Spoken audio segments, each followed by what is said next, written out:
A'udhu billahi minash shaitanir rajeem. Bismillahirrahmanirrahim. Assalamu alaikum wa rahmatullahi wa barakatuh. Dear viewers, this show, think about it. As always, if you like the content of the show and you feel that you're getting a moment to introspect, basically think about it, then do remember to hit the subscribe button. Also, if you have topics in mind that you think should be covered and that we could do our research on, please do. Leave a comment, give a call, let us know.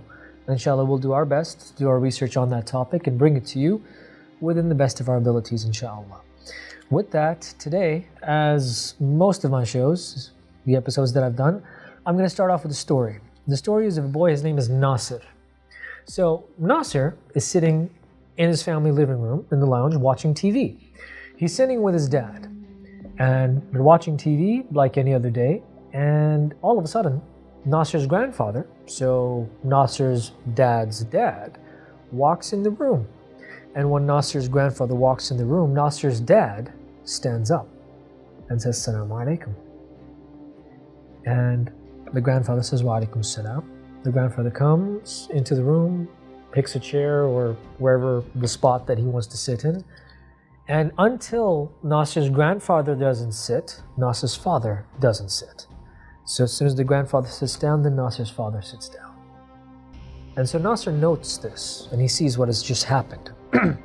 So Nasir looks at his dad with a bit of a confused look, and he's like, but the grandfather's there, so Nasir doesn't want to say anything just yet.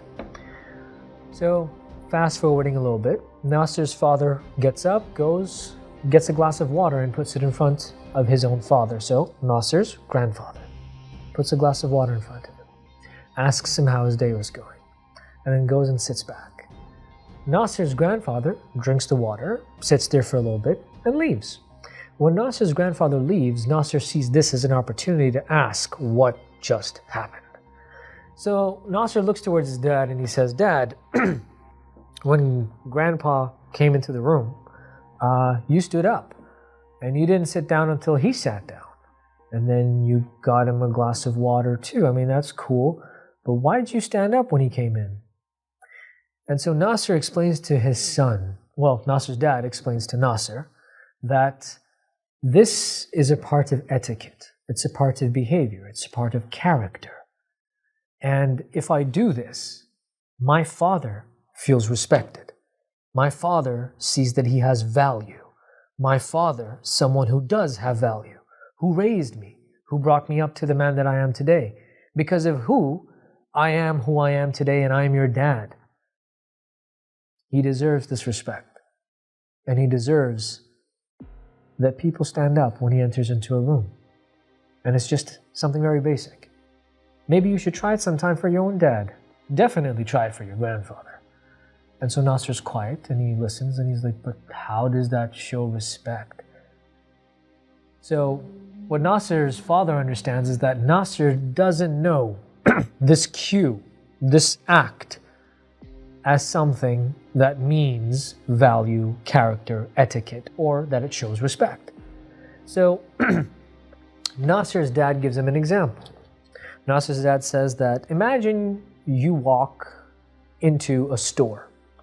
When you walk into a store, you want to buy, let's say, a Nintendo Switch game or a PlayStation, whatever it is that you like. When you go into the store, someone approaches you. Who is that someone?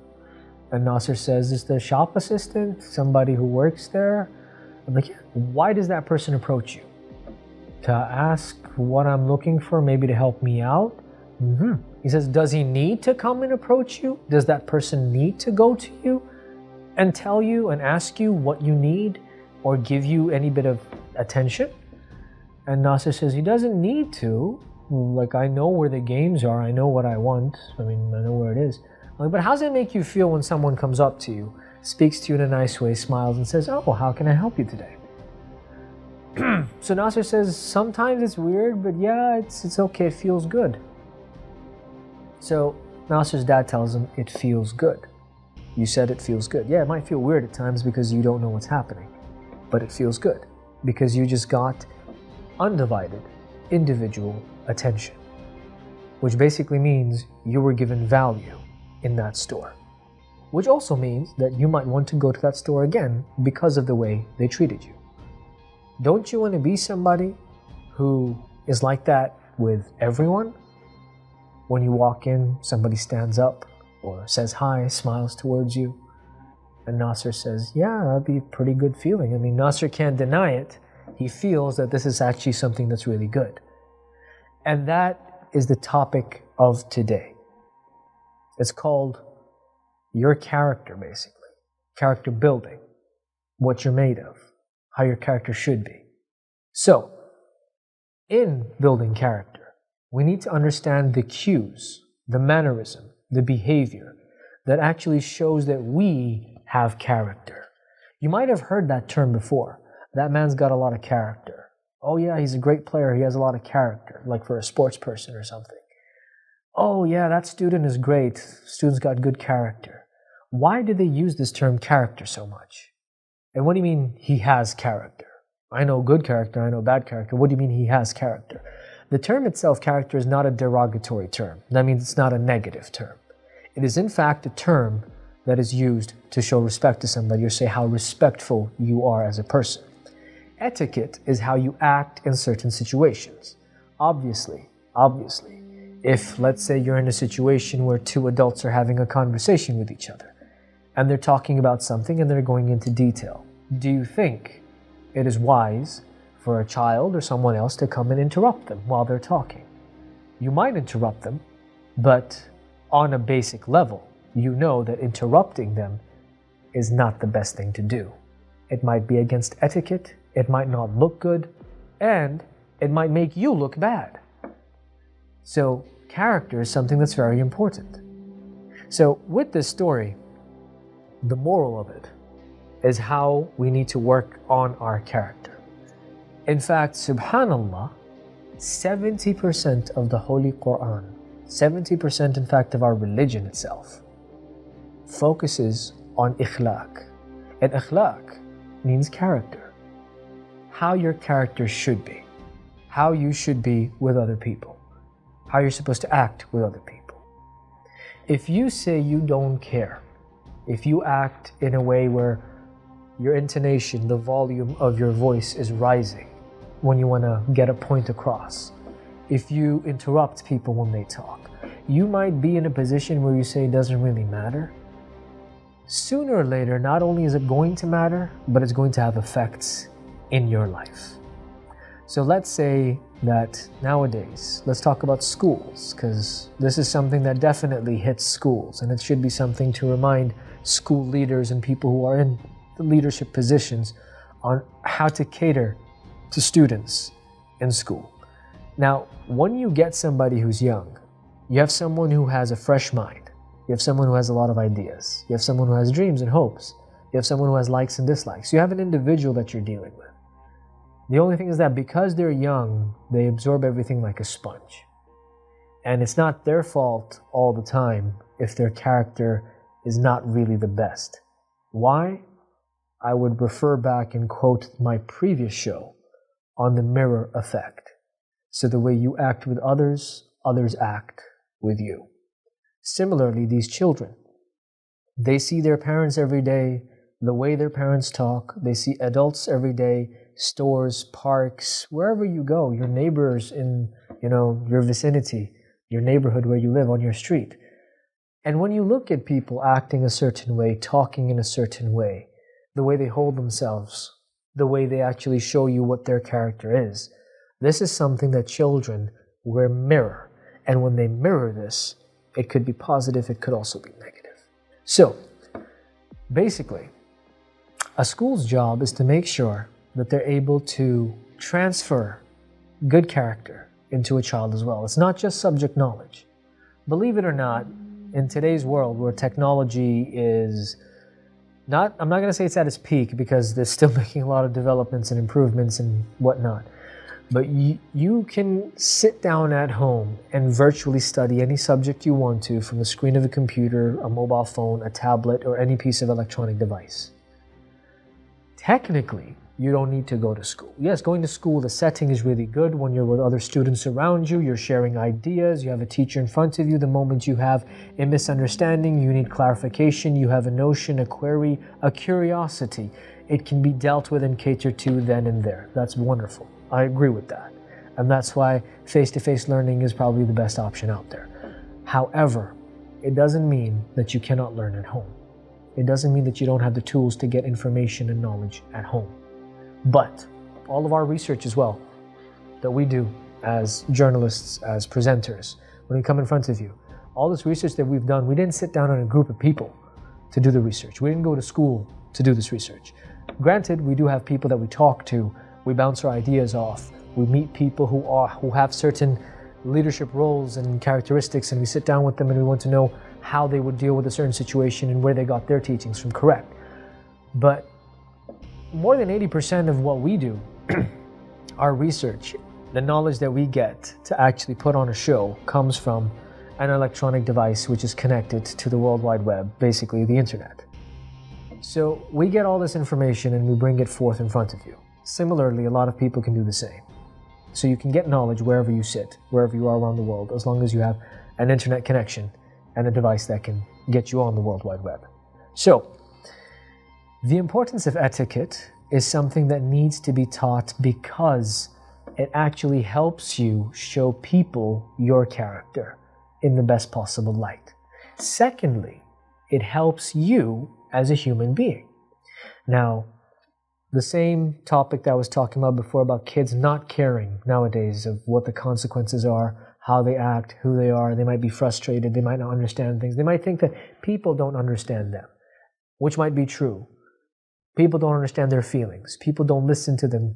People don't do whatever the case is. All of these things might very well be true. But, the moment you say, I don't care, and you carry yourself in a manner which shows people that you don't care, so your voice and your volume keeps rising when you want to say something. You argue with people around. Someone tells you something and you don't listen to it. These things will catch up with you. What does that mean? It means that when you are old enough, today we have students in school. Now my show is basically for everybody across the board of all ages. So this particular example is for the students out there who are in school. Today, if you have an issue, you know that your parents do have your back. They will be there because that's most of the case. Some parents are a bit strict with their children. Some parents are actually more understanding as well. And there are a lot of different types and a lot of things. Not every finger is the same. Similarly, their children, whenever they have an issue, they go to their moms and dads. They go to them, they tell them what the issue is, they come to school, and they defend their child. It's not bad to defend your child, but at least have the entire information with you, understand the context of the situation before you take a move, because then what happens is that the child, the moment, for an example, if a child is disciplined by a teacher in class, he or she is asked to stand up. The child goes home and tells their parent that they were singled out and it was embarrassing and they were put in the limelight and the teacher asked them to stand up in front of everybody in the class. And the parent comes to school. Now there are two scenarios. Scenario number one, when the parent is talking to the teacher, if they get an opportunity to talk to the teacher, and let's say the student is there. If the parent says, he's just a child or she's just a child, they're young right now, how could you do this? You put them in the limelight, you made them embarrassed in front of their friends, how could you do this? And they're talking like this. That child is getting an indirect message that they can get away with a lot with this teacher because my parents have my back, nothing's going to happen. So it might actually encourage them to behave negatively in that class. Whereas if a parent comes to school, the second scenario would be that they would listen to the teacher, they'd understand everything, they'd look at their son, and they'd say, or their daughter, and they'd say that what you did was not good. And they would probably talk to the teacher privately, or probably talk to the school. And the leaders within the school, principals, vice principals, coordinators, student counselors, they would go and talk to a teacher and say that, we understand what you did.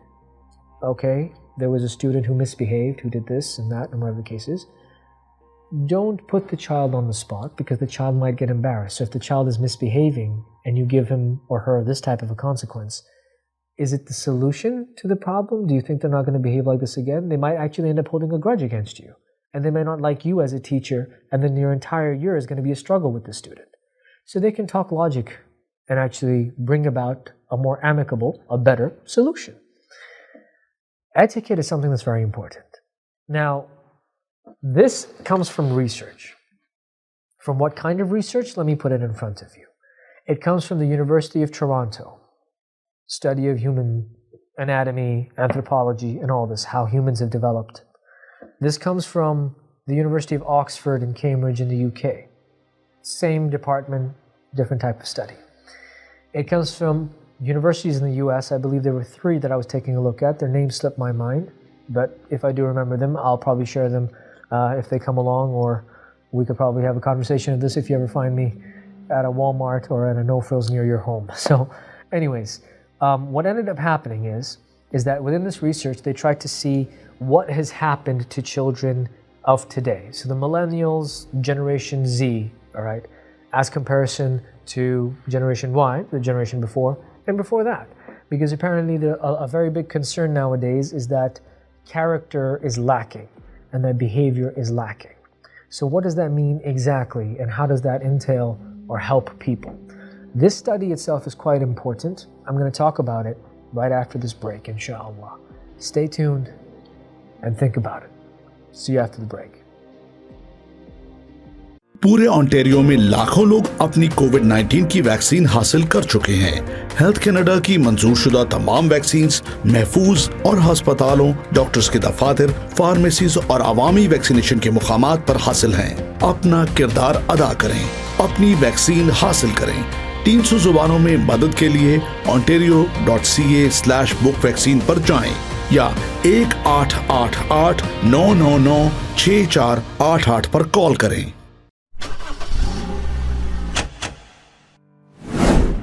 2020 का लाजवाब offer, जहां हम 0% financing पर आपकी मनपसंद car दे रहे हैं, free winter tyres, और साथ ही हम मुफ्त ऑयल चेंज भी दे रहे हैं, वो भी उम्र भर के लिए।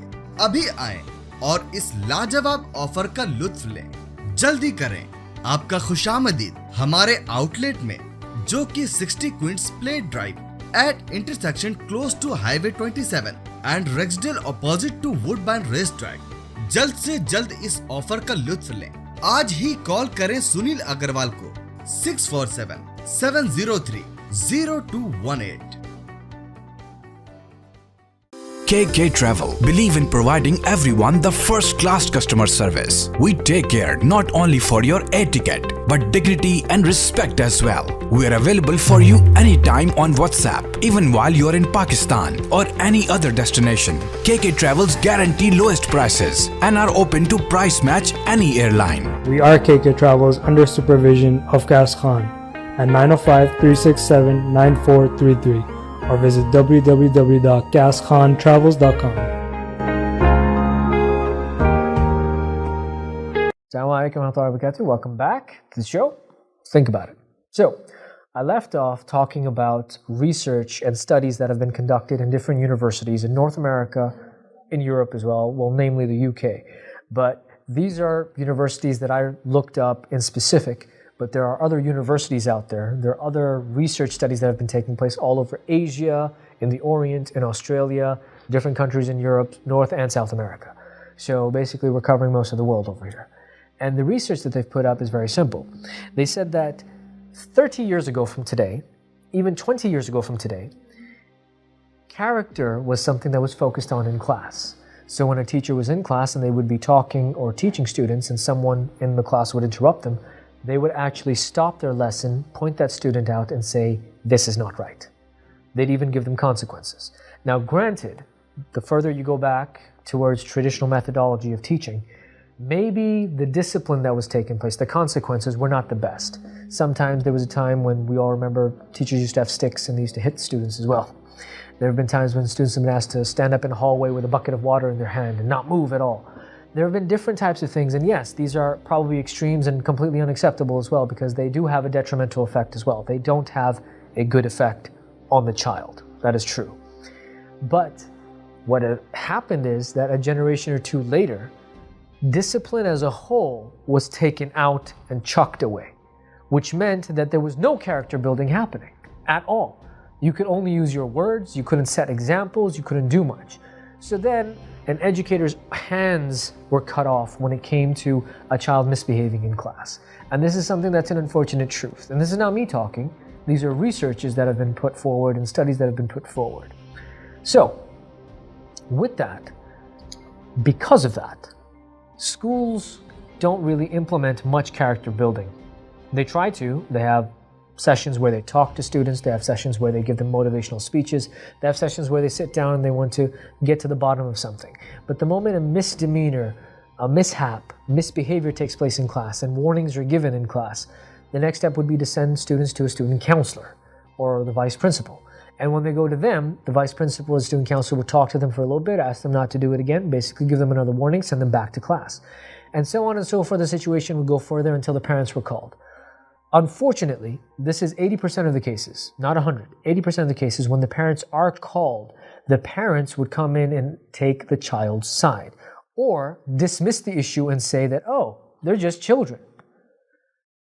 Now, this is happening with students who are not just in grade 1 or 2, because believe it or not, kids who are in JK, that means junior kindergarten, senior kindergarten, grade 1, grade 2, grade 3, up until these grades, there are not many times when a teacher would actually approach a parent and talk about behavior. It would morally be about schoolwork. It would morally be about, their performance rather than anything else. And this is something that is practiced around many schools.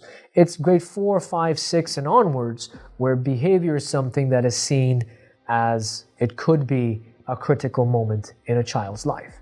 Now, grades 4, 5, and 6, we're talking about kids who are 9, 10, 11, 12. This is the age range that they have. In Islam, there are different riwayas, different references that are given, that from the time your child is born up until the age of 7, I believe, and I think I've quoted this before in a different episode, you shower your children with love and affection as much as you can so that their love becomes an allegiance to you. So they get it in their head and in their heart and in their mind and every fiber of their body that their mother, their father, whoever is older, loves them and they can always come to them.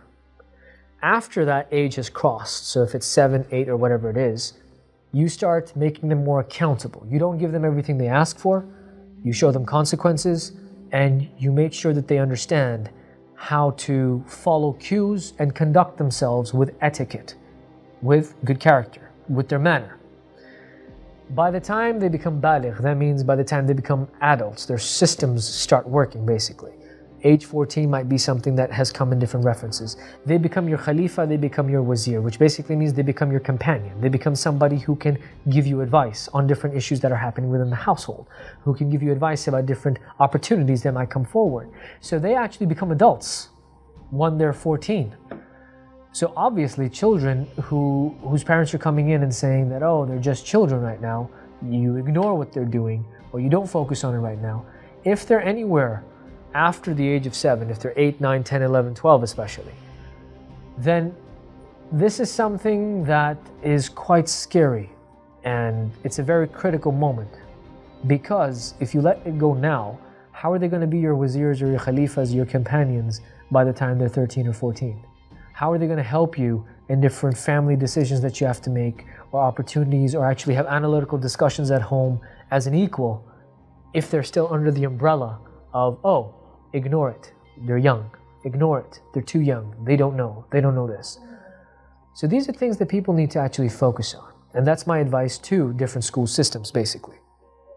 With that, the advice that I can give to school systems are that we need to focus on how to cater to children to have good etiquette and character, because it doesn't mean that when a child starts behaving badly is when you focus on the situation.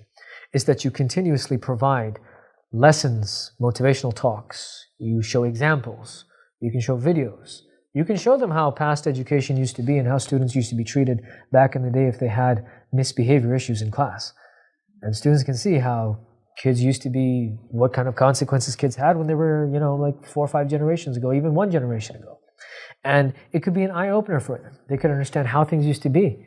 And they could be asked, they could be told, they could be made to realize, to be grateful for a time that they're in now, that they have a very strong support system, that their parents support them so much so that they would come off of even the slightest excuses and slightest things.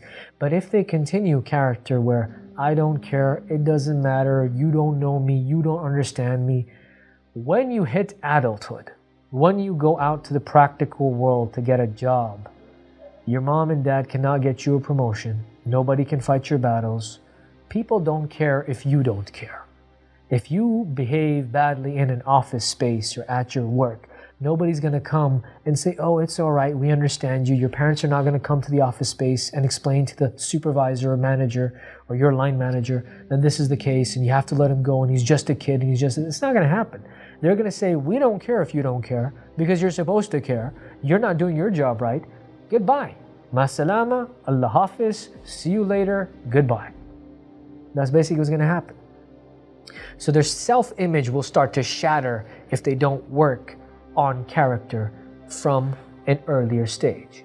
And this is a message because I'm an educator myself. I work with a school. I know a lot of other people who work with schools, people who are sending their kids to schools right now, parents right now, kids who are listening to me right now, the students in school that are listening to me right now. It doesn't matter if you're in grade 1 or grade 12, whichever grade you're in. Your character right now is the most important thing. It's a make or break situation. I'm pretty sure you would like it if people would treat you with respect and talk to you with respect. Believe it or not, if you do the same right now, if you're able to gather a way, come up with a mechanism, understand cues, understand how you're supposed to act and react in certain moments and places, you know when your father's upset, you know when a teacher is upset, you know when they've told you something in a kind manner and you just wanted them to be more literate. For example, if a teacher says, oh, whenever you're free, son, I want to have a talk with you. This is kinaya. Kinaya is even mentioned in the Quran. It's an indirect directive. It's an indirect way of giving a message. It basically means that I'm being kind to you, but when you're free, son, I want you to come to me immediately and talk to me. And the kid says, oh, okay, when I'm free, I'll come to you, okay, and they don't show up. And then the teacher the next day or the following day or 2 or 3 days later says, you never came to me. Yeah, you said when I'm free, I can come to you. Even though students know what has just happened. Why would a teacher come to you and ask you to see them? They come and ask you to see them because something has happened. They want to talk to you. They want to get something off their chest, or they want you to vent and get something off of your chest. So they've indirectly, very politely, in a very respectful way, asked you to see them. Maybe you're sitting down with a group of friends when the teacher came to you and the teacher used this language. It's so you could keep face in front of your friends. It's so you aren't targeted or you feel embarrassed.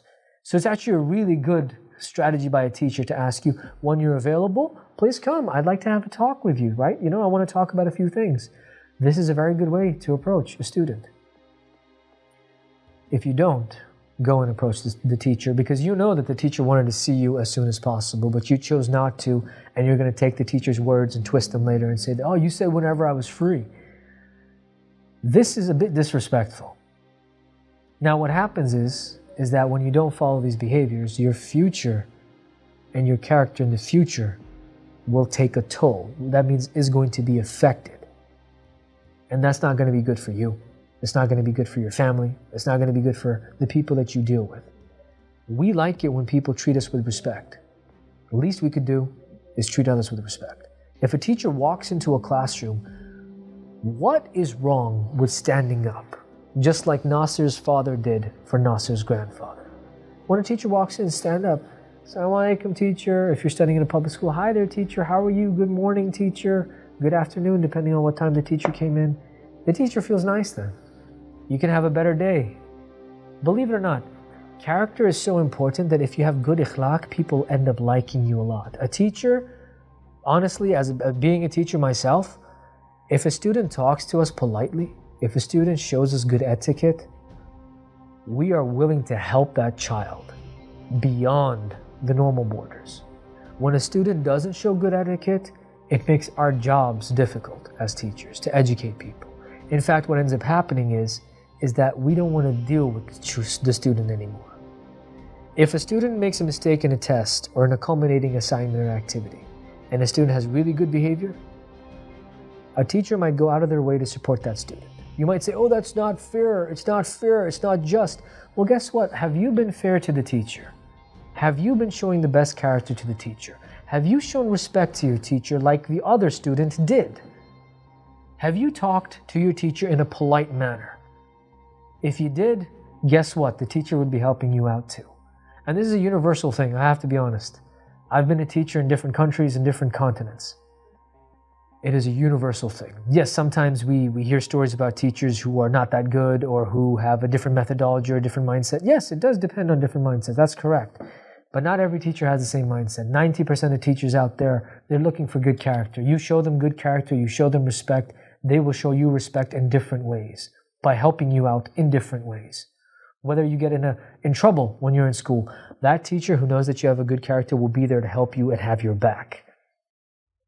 So what I'm trying to tell the students is, have your teacher's back. How? With your behavior, with politeness, with etiquette. Similarly, I have some advice for adults as well. So, as adults, we want the world to respect us. We're fighting for respect, okay? We're fighting to get a job where we're making good money or something of the sort. But we have a pride and ego within us as well that kind of states and puts us in a place. And sometimes it's not the best place. It could be a negative area or a negative effect. What we need to do as adults is we need to be able to cater to a situation, move forward in a way where we at least are completely honest with ourselves and have good character. We need to be polite where we need to. Being firm doesn't mean that you're not polite. Being firm doesn't mean that you have a negative character. It can mean that you stand in a certain position, you have a certain belief, you're like, this is what I believe in, and this is the case, and this is what you've said, and I respectfully would say that my opinion differs to yours, or my belief differs to yours, or my principles would defer to yours. And you can be very simple about it. Sometimes the language we use is also very important. Saying, I disagree with you. The moment you hear someone say disagree with you, about you, it's not a very good feeling. You're sitting in a boardroom, or you're sitting in a meeting, or you're talking to a friend, or you're with a group of friends, and you say, oh, you know what, I think this is a good idea, and this is what should happen, whatever. Another person, I disagree. You're taken aback for a second. You're like, what do you mean you disagree? All of a sudden, it becomes a power struggle instead of it being a topic which both people or both parties can walk away with new information. Use your words. We should all use our words wisely. Know exactly what type of language we use when we talk, and the character that we hold, the way we act, the way we stand up, the way we sit down, the way we walk. All these things actually speak mountains about us and who we are. I mean, people who do view my show have a certain view of how my character is, whether it be positive or negative. If it's negative, I apologize. If it is positive, jazakallahu khairan. The point is that the way we act is how people perceive us. It's as simple as that. It's an open book concept. If someone has in their head that they have to be rugged to be respected, I have to burst that bubble, and unfortunately, if you are rugged, rigid, rude, and you think that you're going to get respect, you're not getting respect. Maybe if you're in a high position at work and you're rough and rugged and rigid, because of your position, there's a certain respect that you get because of it. The day you leave that position, people are going to forget you very easily. So I guess my last piece of advice would be someone that others remember in a positive word, especially when you're gone. Kullu nafsin zaiqatul maut. So when we're gone, if some people remember us with a few positive words, we get ajr, we get good deeds. And that could actually help us and be our gateway and our ladder into Jannah, inshallah. The Prophet Muhammad said that the best of you is he who has the best of character. Remember that. And think about it. Jazakallahu khairan for tuning in. Have a great day. Take care. See you next time. Assalamu alaikum wa rahmatullahi wa barakatuh. Think about it.